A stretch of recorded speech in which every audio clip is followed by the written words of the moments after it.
Magandang gabi po. Ngayon pwedeng tatlo ang ating pag-usapan. Pero bibilisan lang natin para magkasya dun sa oras. Ano po? At huwag kayong makalimot, mag-subscribe dito po sa channel na ito, Mike Abe Opinions. Click lang po ang notification bell. Pakishare na rin po ninyo ang mga video ito sa inyong mga kaibigan. Una na ating pag-usapan itong plano ni Mayor Sara pag naging Vice President. Gusto niya na magkaroon ng mandatory na military service ang ating kabataan. Pangalawa, yung BBM Sara tandem nagiging mas effective or epektibo rin kahit sa online banding or campaign na kailang ginagawa ngayon dahil napakarami na nagpa-participate sa kanila. Pangatlo, ang kailangan ng taong bayan ay resolusyon or desisyon sa kasong disqualification cases ni Mr. Marcos. Hindi lecture. Okay? Ang kailangan ng mga bayan, ng taong bayan.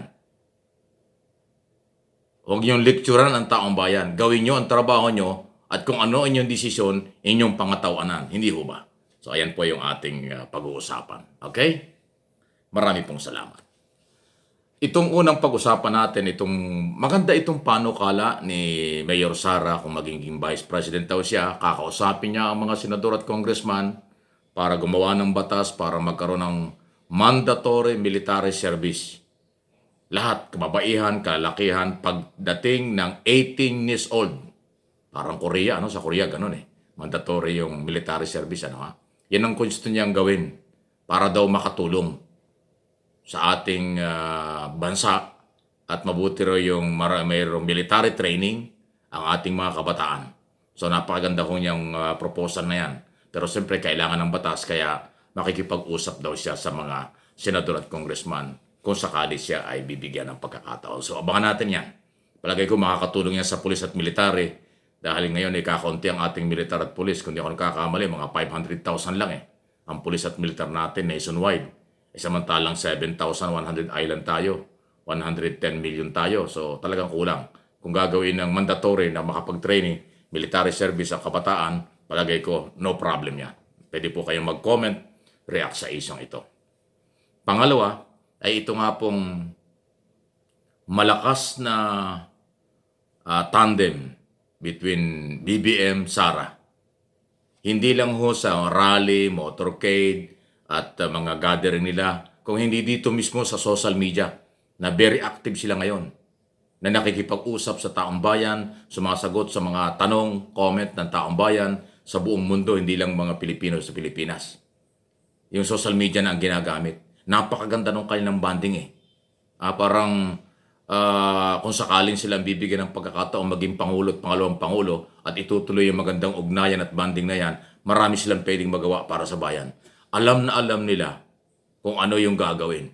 Kasi si Marcos may background sa ekonomiya, pagkatapos yung kanyang experience sa local and national, si Mayor Sara naman ay mayor, tapos abogado, so swak At saka alam nila kung ano ang gagawin.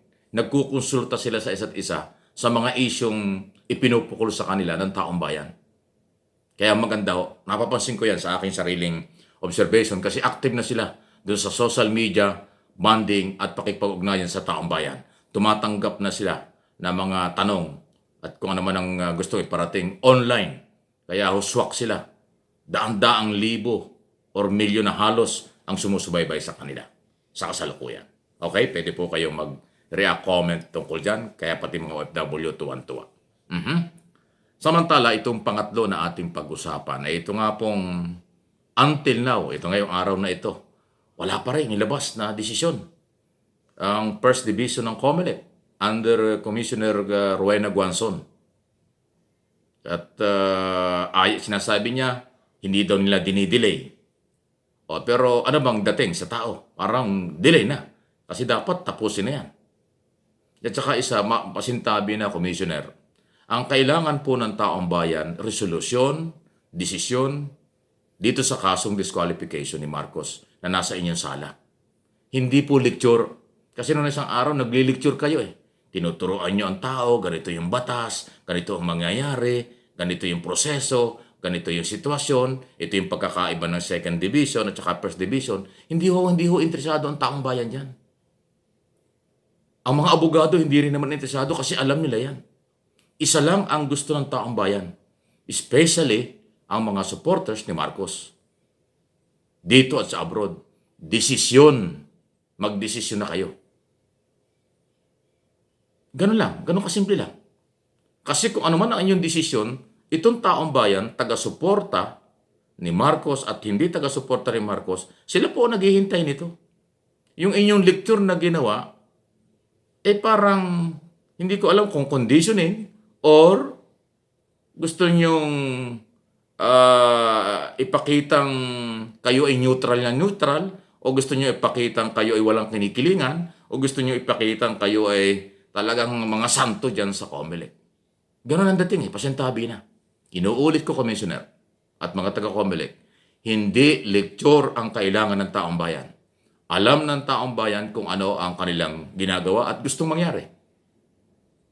Yung mga taga-suporta ni Marcos, gusto nila ay i-dismiss ang kaso.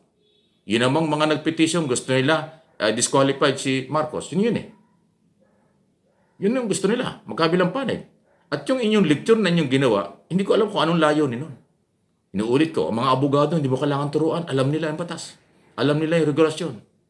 Ang taong bayan, hindi interesado dyan. Kaya habang tumatagal, habang nalilate, sabi nyo, hindi delay. Hindi nyo dinidelay. Ano ito? Bakit hindi pa nyo ilabas? Unang-una, meron 3 commissioner na magre-retiro. Ano, aabutin ba ng retirement ninyo ito? Kasi si Commissioner Guanzon, isa sa 3 na magre-retiro before election. O gusto nyong gumawa ng legacy, gumawa ng controversial. Gusto nyo last 2 minutes parang basketball? Bago kayo umalis, bago kayo mag-retiro, iiwan nyo ang gusto nyo yung desisyon?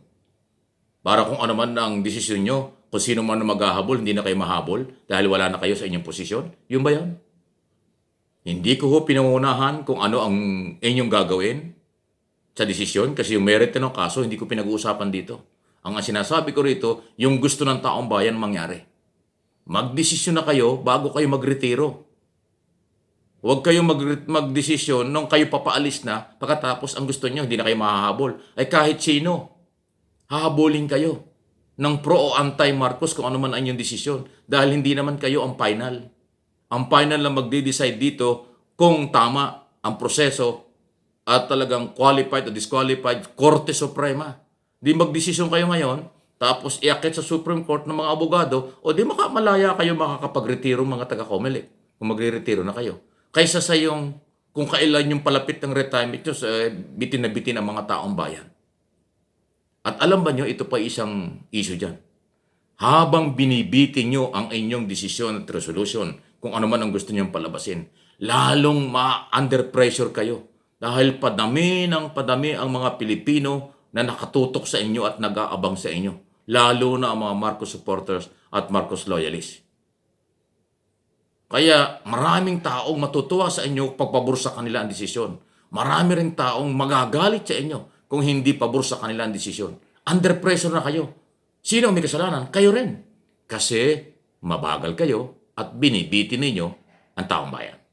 Okay? So yan po yung ating observation, opinion, analysis yan sa mga isyong yan. Malayo po kayo mag-comment, react yan sa mga bagay na ito. Marami pong salamat. God bless.